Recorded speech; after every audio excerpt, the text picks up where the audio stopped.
Welcome back to the Bible Story series. After reading the highly rational Proverbs and the world-weary Ecclesiastes, King Solomon gave us one final surprise, the Song of Solomon. The Hebrew name for this book is Song of Songs, meaning the Song of Songs, which translates to the peerless song. If you are reading this book for the first time, you might blush, because it is filled with an abundance of kisses, embraces, and even bold descriptions of body parts. For example, the very first opening line is, "Let him kiss me with the kisses of his mouth, for your love is more delightful than wine." In this book, God's name barely appears, only implied once. It focuses entirely on the interaction between a man and a woman. Why did the Bible include this book? Because it wants to tell the world, sex and romance are not dirty, nor do they need to be suppressed. They are a gift created by God and the closest moment to the divine in human experience.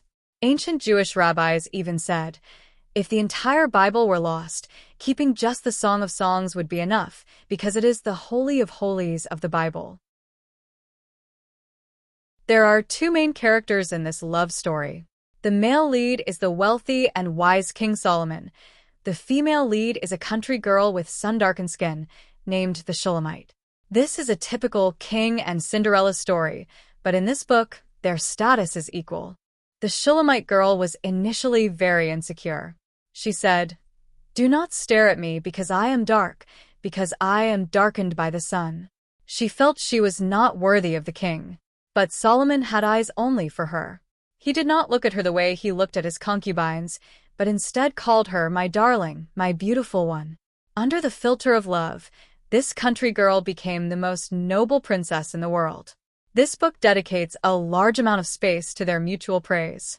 Although some metaphors might seem strange to modern people, for example, your hair is like a flock of goats, your teeth are like a flock of sheep coming up from the washing. In the agrarian society of that time, those represented the ultimate beauty and abundance. This tells us, love is seeing your own value in the eyes of another. As their feelings heated up, they entered a more intimate stage. The Song of Songs uses a very beautiful metaphor to describe sex, the garden. Solomon describes his lover as a garden locked up, a spring enclosed.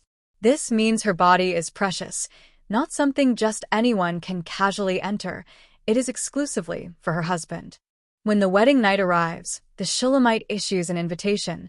Let my beloved come into his garden and taste its choice fruits. This is not indulgent lust, but complete openness under the premise of commitment and security. But at the same time, this book repeats an important warning 3 times. Do not arouse or awaken love until it so desires. This is a reminder to all those passionately in love. Love requires waiting, and sex needs the right time. Do not forcefully awaken passion before the time is ripe. Otherwise, that fire will burn you. However, real love cannot always be sweet words.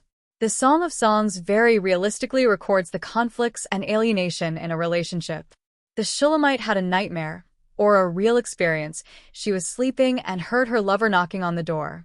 But she hesitated, making an excuse. "I have taken off my robe. Must I put it on again?" She was too lazy, or perhaps too proud, to go and open the door.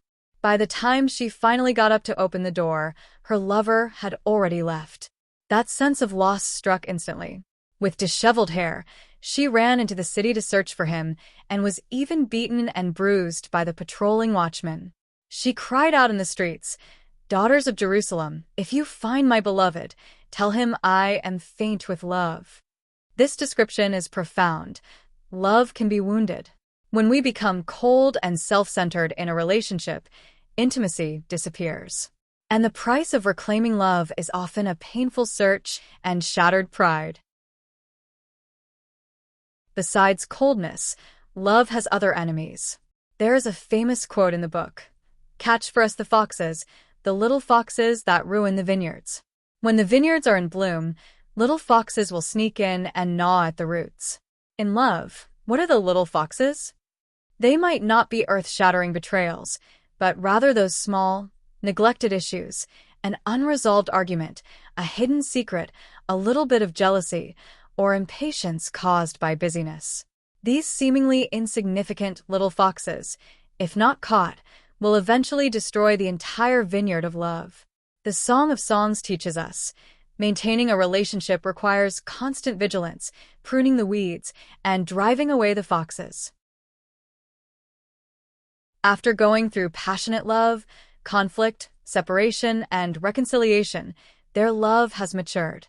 At the end of the book, chapter 8, the Shulamite utters one of the most soul-stirring vows in the Bible. Place me like a seal over your heart, like a seal on your arm, for love is as strong as death. What does this phrase mean?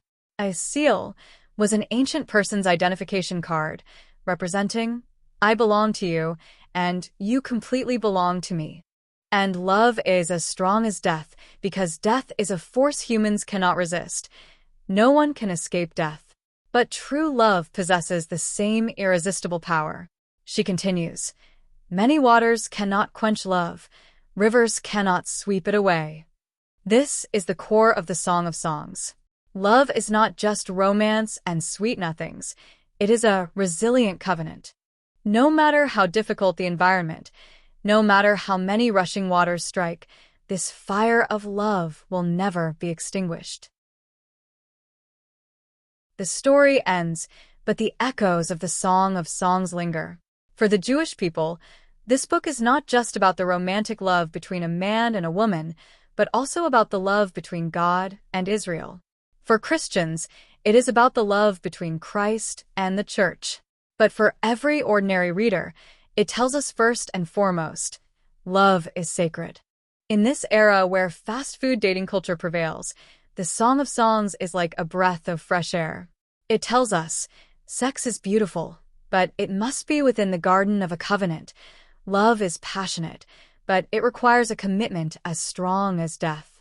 May each of us find that soulmate who allows you to say, my beloved is mine, and I am his.